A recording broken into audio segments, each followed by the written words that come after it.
Hello everyone, I'm Sylvia from Fairlight Tarot. Welcome to my channel. Today I'm going to show you my top 10 intuitive decks, a VR to the lovely Lisa Papez. I have wanted to do this VR for quite some time, but I always hesitated because I thought that my choices, and no matter how many times I changed them, my choices of decks was not cool enough. And I think this is due to what I've come to call VR performance anxiety. But what is VR performance anxiety? I think that we live in a world in which whatever we share about ourselves with others, somehow, for some reason, it feels like it has to be perfect. It feels like it has to be polished, it has to be fine-tuned, it has to be presentable, it has to be cool, it has to be something that other people looking at it will think that we are cool. When it comes to a VR, it feels like you have so much of yourself and you know so much of yourself, and maybe you have decades of experience with tarot in specific, but you only have like 30 minutes, 40 minutes to show others what your love affair and your journey with tarot has been. And so when you do a VR, you're trying to concentrate decades of experience, decades of really this literally love affair and journey you have embarked upon into this 30-minute slot. And it's very, very difficult, and that creates a lot of pressure. It is a bit of a common feeling that whatever you're putting out there, unless you have reached Zen, which is not my case, so unless you have reached Zen, you're always kind of anxious on many levels, and it's referring to maybe my voice is not good enough, or maybe my accent is not good enough, or maybe people will not understand me. But I have reached a level of comfortable self-acceptance. I will be more than happy to share my experience with tarot with you, as long as you accept these things about me that I have accepted myself. So these are indeed what I use most as my intuitive decks. Let's have a look at them. So this is the first deck that I use in an intuitive way. And by the way, there's no order to these 10 or 11 decks. So this is the Shimmering Veil Tarot by Stella Conway. I really like, I'm a huge fan of her artwork in specific, but I also really like the guidebook. This is one of the tarot decks that I pretty much recommend reading a guidebook of. It is very insightful. She writes in a very empathetic, I feel, way, and that is establishing a kind of a portal for me to read her artwork, so her tarot deck, in an intuitive way. So why did I choose the Shimmering Veil Tarot? Well, if you're not familiar with Stella's artwork, as you can see, it is the kind of artwork that brings you immediately into some kind of a dream world. It is incredibly evocative. Each and every card, for example, even the choice of the production to have the cards borderless, and not with any intrusive kind of keywords or titles. As you can see, for example, this is the Seven of Cups or Seven of Water. It is a tarot deck that needs to be read with the elements rather than the suit. You only have, as you can see here, you only have the number 7 and the symbol for water. But it's, and so on, and it's just the kind of deck that you need to take your time with it, but not necessarily because you need to scramble to remember the meaning behind the cards. I think that it's a deck that it really stimulates your imagination. It stimulates the storyteller that is in you, and most of all, it stimulates the part of yourself that is governed by your intuition. So your feelings, your emotion, let yourself be transported when you look at these cards by the power of the images that are created. Some images, as you can see, are quite elaborate, some others are not. It also really depends on the intensity of the brush strokes, or, you know, the choice in the combination of colors. For example, this is clearly, without even looking at it, to me this is clearly evoking the fiery energy and the sense of movement, for example. And when I look at it, I see that yes, indeed, it is the 8 of fire. It gives you an incredible opportunity to just connect to that part of yourself, as I was saying before, that live in the realm of intuition. So what does it tell you? What do these cards communicate with you? What part of yourself is awakened when you look at them? This is the most important thing, and this is one of the things that I really like to tap into whenever I feel like I need to do an intuitive reading as opposed to a guided one or a systemic one. So this is the Shimmer and Veil Tarot by Scylla Conway. The second deck that I want to show you is kind of an obvious choice because I chose the Shimmer and Veil Tarot as a first deck. This is the Soul cards by Deborah Koff Chapin. Now, I read these cards in two ways. As you can see, I've put here, for example, the cardinal number 6, which represents in the major arcana the lovers. I have done a bit of a work on this deck, and because I felt that many cards were communicating to me in the same way that the card of tarot decks would, and therefore I just went through this deck several times for a few weeks, and I let the cards speak to me, and I let them channel what I thought were the energies or the archetypes of the 78 cards of a tarot deck, and therefore I chose out of the two Soul Cards deck, so Soul Cards 1 and Soul Cards 2, I chose 78 cards to represent the majors and minor arcanas, and I sometimes still read the cards as an oracle, and sometimes I also read it as a tarot. I don't want to be confined by labels, therefore to me, even though perhaps, for example, this card expresses the energy of a 10 of Pentacles, but I don't want to confine myself to reading it that way. If in this particular moment in time in which I actually pull this card is telling me something else, I just let my feelings of intuition go with it. You can really feel it working. You can really feel the power of being transported into a different world. So these are the Soul Cards 1 and 2 by Deborah Koff Chapin. And another tarot deck that I've seen quite often whenever I watch this tag on YouTube is the Margaret Peterson Tarot. I think the anniversary edition has got really lovely maroon borders, but this one is the standard edition, and it came with very dull gray kind of, I don't know, concrete colored borders, and the card stock itself is a bit flimsy, and originally the size of these cards was quite large, so I just decided to trim it down to the titles at the bottoms, but you know, just the artwork on the sides and the top. This way the size is a bit smaller, and for the law of physics, therefore the cardstock is a bit sturdier. It is that kind of flexible cardstock which is very easy to shuffle, and because it's a semi-gloss, it actually is also quite easy to fan. I've mentioned before in my channel that I have rather small hands, so whenever I can, I try to make a tarot deck mine, in the sense that sometimes I modify that in such a way that it becomes easier for me to use it. This deck is very evocative to me. It's the kind of artwork that reminds me a little bit of Scylla Conway's artwork.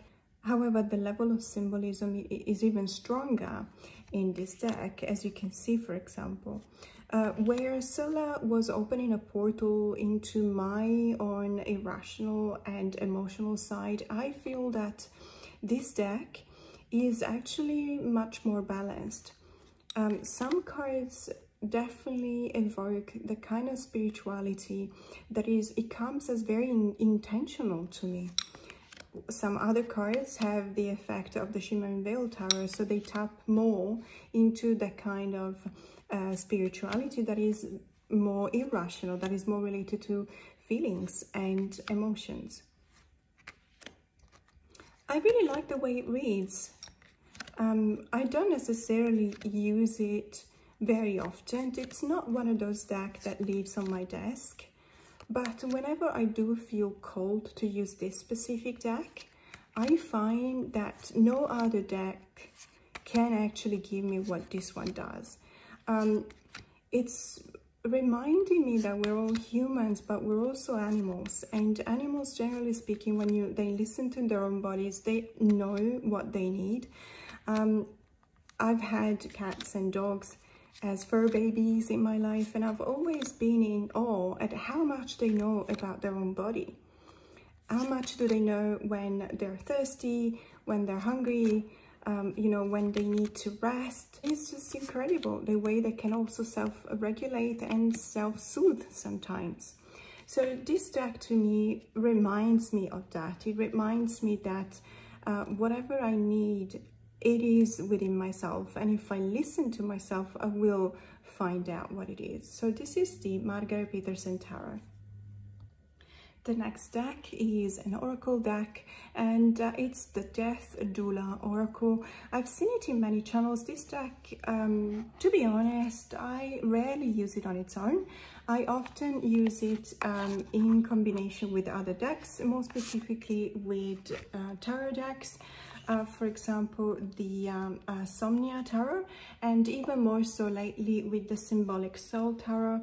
And the reason why I use it that way is because I feel like this deck is very useful to tap into your own soul, the dimension of your soul, to let you understand how your soul is processing a very specific situation. You find that very specific situation thanks to the use of the tarot deck. So in my case, the Somnia or the Symbolic Soul. And then if you want to see how you feel in regards to that, you use this oracle, the Death Doula Oracle. If you're not familiar, this deck is also very versatile. Not only does it does read well as an oracle in the way that I just explained, but it also has, if you look at the guidebook, it's got some ritual practices and meditations that you can use in coordination with the card that you've pulled. And I cannot recommend it enough, probably because after the 3 years we've been through, 3 years of uncertainty, I feel like many of us feel the need to go back to some sort of a more spiritual self. And this is one of the decks that I use with that intent. The keywords are very evocative. The artwork, because it's kind of abstract, so it looks like it's a photographic collage, but it's a very abstract one. Therefore, it's kind of easier to take a step back from our active mind that wants to recognize in any image we see a meaning or a known object so that we can identify it and process it.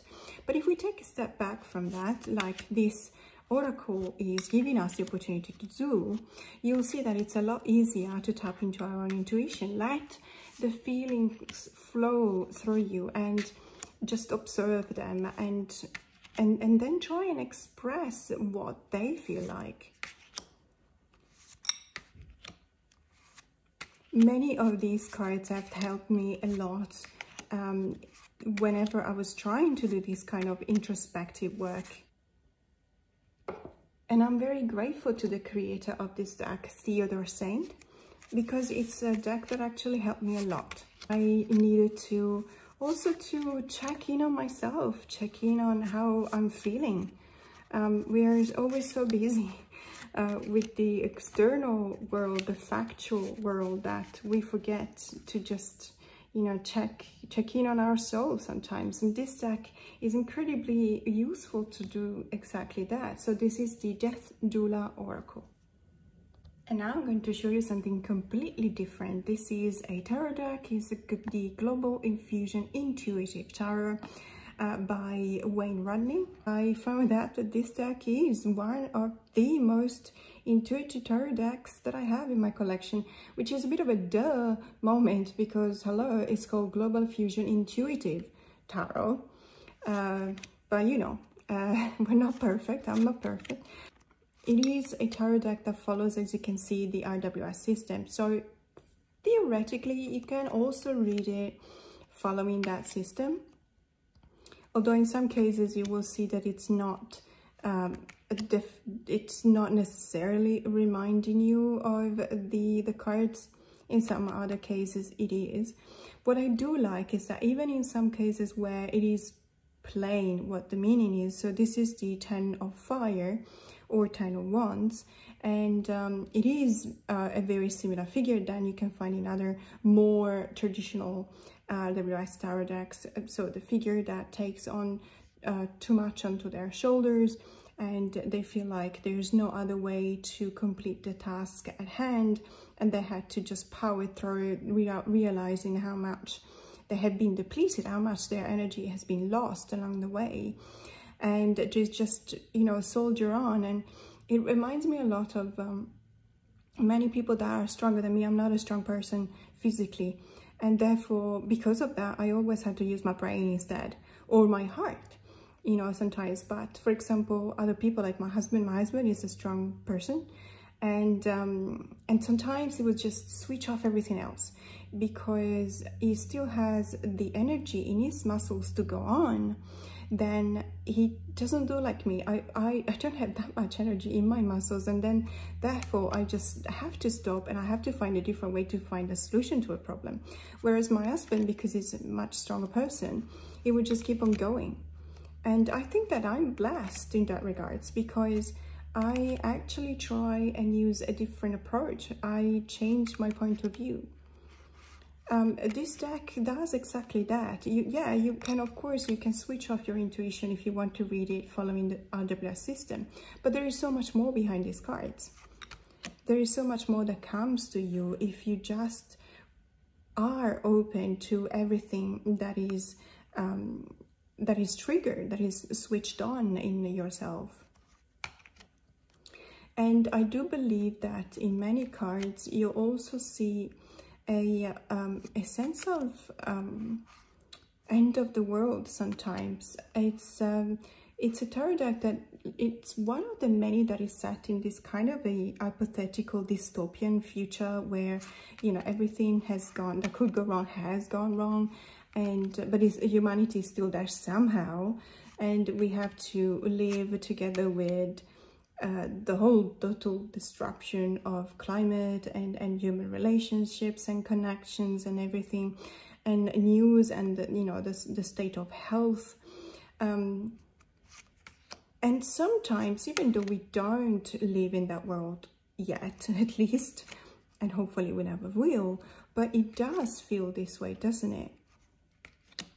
And this deck, I think it hits exactly in that spot where we feel like there's nothing else left in the world, but if we look around us, everything is still holding up, but it looks like it's just by a thread. By the way, I really like the artwork. Is kind of a graphic novel kind of style, a bit whimsical sometimes, but I really like it. It's very busy, which is contributing to the fact that I read it intuitively. There's so many symbols in here. This is the Global Fusion Intuitive Tarot by Wayne Rodney. This is a French tarot deck, but it's quite famous on TarotTube. I've seen it more than once around, and it's the Tarot of the Strange Sprouts. Now, the French word for it is ramure. I've actually reached out because I've heard a lot of people calling it the strange antlers, but as I was explaining in a recent video that I posted, I've actually reached out to the creator, and I've received a confirmation that whatever you see here, these are referred to as branches, or even more specifically sprouts. And I think that the Tarot of the Strange Sprouts is a really beautiful name for this tarot deck. So the reason why I read intuitively is not necessarily because it's in a different language, but regardless of that, I feel that there, in so many cases, in so many cards, this is, for example, the Six of Cups. right? So that idea of a nostalgia, that idea of being stuck in the remembrance of a time in which things were actually better off, a time in which you maybe did not have to worry about your mortgage or any other difficult financial situation. You didn't have to worry about your health, for example, or you didn't have a difficult relationship. So you're kind of stuck in the memory of something that felt better. I feel that in this card, you can definitely go through that. You can read it the traditional way, or you can also let yourself feel what the card is telling you. I love the fact that she is looking at a photograph. There's another photograph here, and what is beautiful to me is that she is kind of depleted. Her colors are not vibrant, whereas the colors of the sprouts that are coming out of this photograph are actually very nice. They're vibrant, they're pastel colors, they're really they're beautiful. They point to spring, for example, and as opposed to autumn, perhaps. So a rebirth as opposed to a decadence, or a rotting, a blossoming as opposed to a rotting. So this figure, for the time being, yes, they are kind of stuck in that remembrance of the better times in the past, but it is necessary, because they lost their colors, and now by looking at that time, they feel like their colors are being refreshed. And I feel like this tarot offers you the opportunity to read this way, exactly this way, so an intuitive way, in many different cards, even though it still does follow the RWS system. I love this Temperance card, it's so beautiful. These seashells are so small, therefore the quantity of water cannot be that much, as you can imagine. However, because it's zoomed in, it feels like it's like going beyond the borders or the limits imposed by size and by objects, by matter. It's actually something that goes beyond that, which is also a way in which I see temperance. Something that is timeless and without boundaries. It's a very soft deck. You can tell also by the corners, the use of the pastel colors. The cardstock is really good. It's the matte kind of sturdy cardstock. It's quite durable. I have been using it quite a while, and it's a mass market deck. So it's actually it's got a very reasonable price tag. So this is the Tarot of the Strange Sprouts, and the Osho Zen Tarot simply had to be here.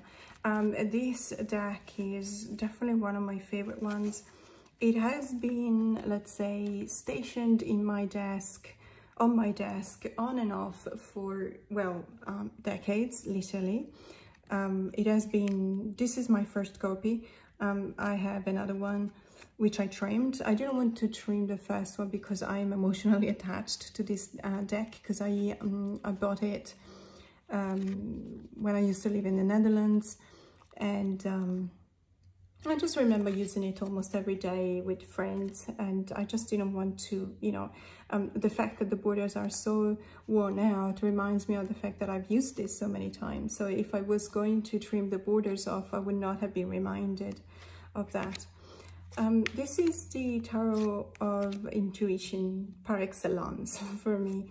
It is, you can still read the book and you recognize a lot of the RWS system in many of the cards, but why would you? I mean, we have so many RWS tarot out there. This deck, it's the kind of deck that sets fire to your intuition.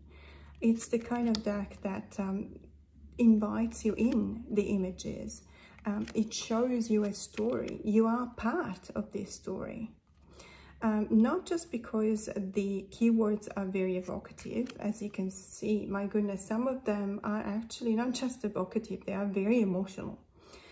This card for me, for example, this is the that's in the let's say in the 78 cards, this is the Three of Swords, and the keyword is isolation. So ice, because it's a figure that is kind of encased or trapped in ice, but isolation in the sense that the ice is also isolating this person that is trapped in there.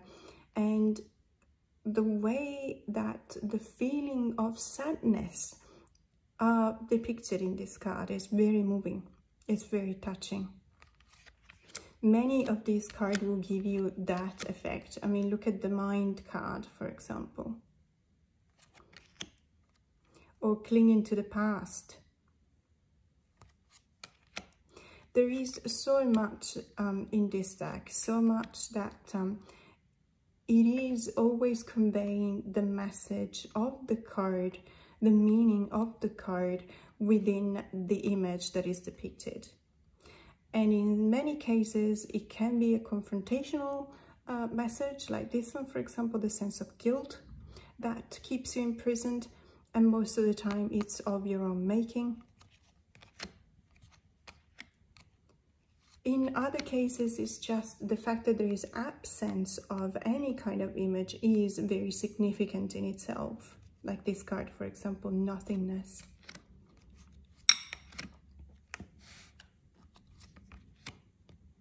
I love the Miser, for example. To me, that's a spectacular way to depict the Four of Pentacles. Just keeping everything close to your chest and not letting anything go, because you are defined by what you have, which is a way in which I read the Four of Pentacles. And I think I actually read many cards thanks to the way this tarot has shaped my way of reading. Does it make sense? So if I hadn't had this tarot so many years ago, I would have probably read a few cards in a different way. I owe to this deck much of what is now my intuition whenever I read tarot. So this is the Osho Zen Tarot. This next tarot deck is the Lost Forest Tarot by Chelsea Santamaria. I'm sorry to say this is confirmed to be out of print. However, Chelsea has got an Etsy shop, and in her Etsy shop you can still find a deck which is only of the major arcanas. It's still beautiful. If you like this deck for aesthetic reason, I would definitely recommend getting at least the major arcanas, because I personally think this is artistically one of my favorite decks. It's very intuitive, especially when it comes to the minors, but to be honest, even looking at the majors, as soon as I find one, I'll explain why. It's very intuitive because it's one of those decks that you can actually lay down the cards one next to the other in the minors, and you'll see that they combine and they form a tableau, so a painting, like a landscape kind of painting. Obviously here I don't have room enough, but if I do this, you see what I mean, and that's an example. And that goes from the aces through all the way through to the kings. So obviously this is the suit of water, and it's represented by the oceans. It still retains the numerology of the card, so you've got 2 elements here, 3 elements here, 4 elements here, and so on. However, it is a very intuitive deck. I believe that the artist has made this choice of stick to some kind of an expression that comes from the aesthetics of the deck. And admittedly, we're talking about incredibly beautiful cards. Rather than the elements of the cards or the symbols of the cards. There is no consistency of elements. For example, if the suit of skies, which is obviously the suit of air, has got, you know, in one card you'll have 6 birds, so the 6 of skies will be the 6 birds. But in the same suit, you won't have birds, you will have 3 branches, or, well, yeah, trees, to represent the 3 of skies. So there is no consistency of elements. In the 4 of skies, you've got 4 leaves, for example. However, there is this aesthetic consistency throughout the cards in the fact that they do form this kind of landscape painting. You can choose to remember the meaning of the cards from the RWS system, but again, why would you? This deck gives you the opportunity to definitely use your intuition. Whenever you see the elements in the card, whenever you see the colors, the combination of colors, for example, or even the sense that a scene like this one inspires into you. So I use it this way, and I feel that it's a deck that really speaks to me, or other than being a really beautiful deck. So this is the Lost Forest Tarot by Chelsea Santamaria. Another deck that I read intuitively is the Monsoon Tarot.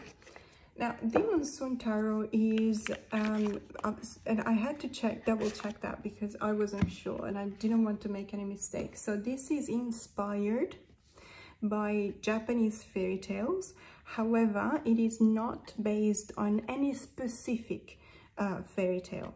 So let's say that the style of the artwork is definitely fairy tale inspired, but for example, when we look at this Two of Fire, it doesn't necessarily mean that there is a specific fairy tale or story or legend or myth that has a couple of cats and what looks like a prince that is falling in love with a much bigger princess or something like that.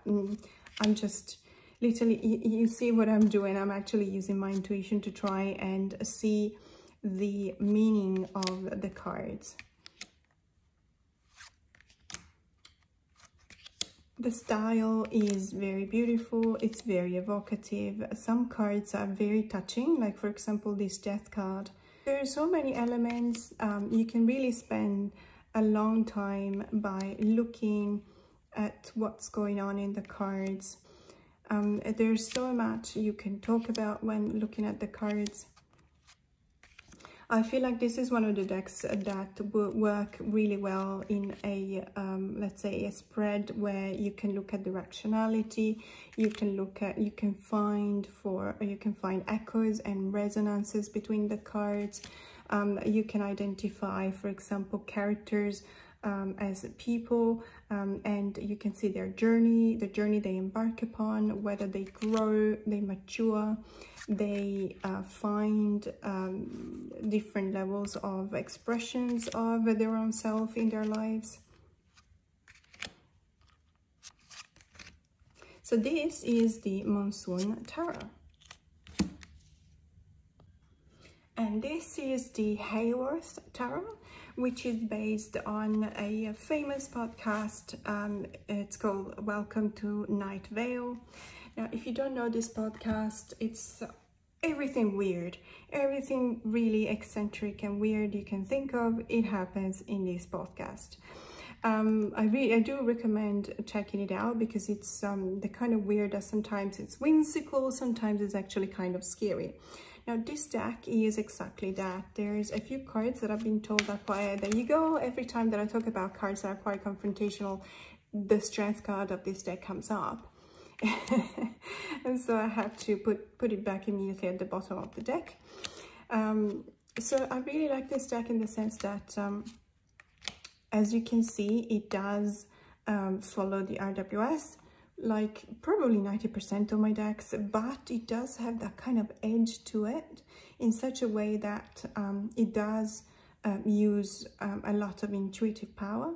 For example, this is the Seven of Swords, and at first look you can tell, oh yeah, of course it's the person that has been stealing something, has been cheating, betraying someone, but more specifically has been stealing a few swords, and then they're just caught in the act of running away with them, but still looking back over their shoulders because they know that they could be caught. So it's a very anxious situation, and the sword is the suit of the mind, obviously, so you can see that in act. But then when you look more closely, and it's a kind of a creepy kind of details, this person actually left, or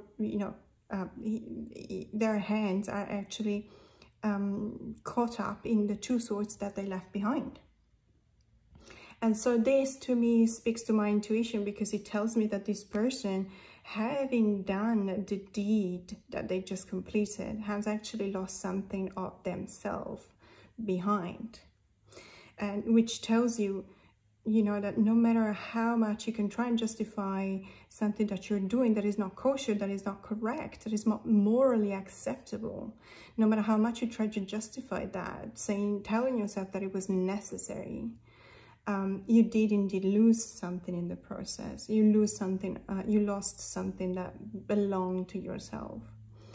And it's not just this card. I think that every card gives you the opportunity to elaborate or to expand on the meaning of the traditional card itself. For example, this Four of Pentacles is another really good way to depict the sense of being stuck. You've been working so hard to preserve what you made, what you have achieved, that now you see all your limbs are stuck into it. So you've got it, but you can't move. So it's not just a matter of preserving what you've made, what you've done, but also not being able to grow out of it because you're literally stuck in the ground like that. And there's, as I said, there's more and more cards that give you this opportunity. I love the sense of companionship, but also of I'm right there, I'm helping you out, we're on the same level, and this is how close we are. I really like the use of this deck for very straightforward sharpshooting kind of readings, because it does help me a lot to, as I said, expand on the traditional messages. I love the fact that in the Five of Cups, for example, there's clearly a source of light, and clearly the person is going towards the source of light. Some cards are a bit, as I say, confrontational. Some cards are a bit creepy, perhaps. But, you know, it's up to you to be able to find a way, or be able to find the reason why you find certain kinds confrontational or certain kinds a bit triggering. And there might be some work that needs to be done there, for example, and that helps. It helps to, the first step is to identify where you need to do some work. I'm very, very grateful to this deck for the many really almost life-changing readings that I've done with it. This is the Hayworth Tarot. So those were my top 10 intuitive decks, and here I've got an honorable mention, and it's the Tyldwick Tarot. This, unfortunately, is only the second edition. I don't have the first edition. I have been looking for it, but it sells for prices that are definitely outside my price range. So, but this one is just as beautiful. It's just a matter of, I think, between the first and the second edition, there's probably a little more clarity on the images, or maybe there is a bit more contrast in the images that help you recognize the objects. This is a very intuitive deck for me because of the nature of the deck itself. So it's set in what looks like an abandoned mansion. It looks to me like many of those games, video games in which you are a protagonist, role-playing game. You just enter this abandoned mansion, and you need to find your way to the truth. And generally, truth could be something from your past that explains something that is happening, or maybe you're looking for a treasure, or maybe you're looking for a loved one that has been kidnapped or something. But it does remind me of many of those video games. It tells you a lot by taking snapshots of something that is almost as if it's been left there at the last minute. You can tell that there is human presence for sure in these places, but it's not in the cards. So it looks as if, you know, you just arrived in the moment in which the person that was there was using these paintbrushes has just left. And so you're left with the sense of emptiness on the one hand, but on the other hand, you can also use this void to fill it in with your own interpretation, your own intuition. And that's why, to me, this is an intuitive deck, and quite a beautiful one at that. So this was my honorable mention. This is the Tyldwick Tarot, and this tag was really fun. So it's my top 10 intuitive deck VR to Lisa Pappas. Thank you for watching this video until the end. If you liked it, please consider subscribing to my channel. More to come. Have a great day.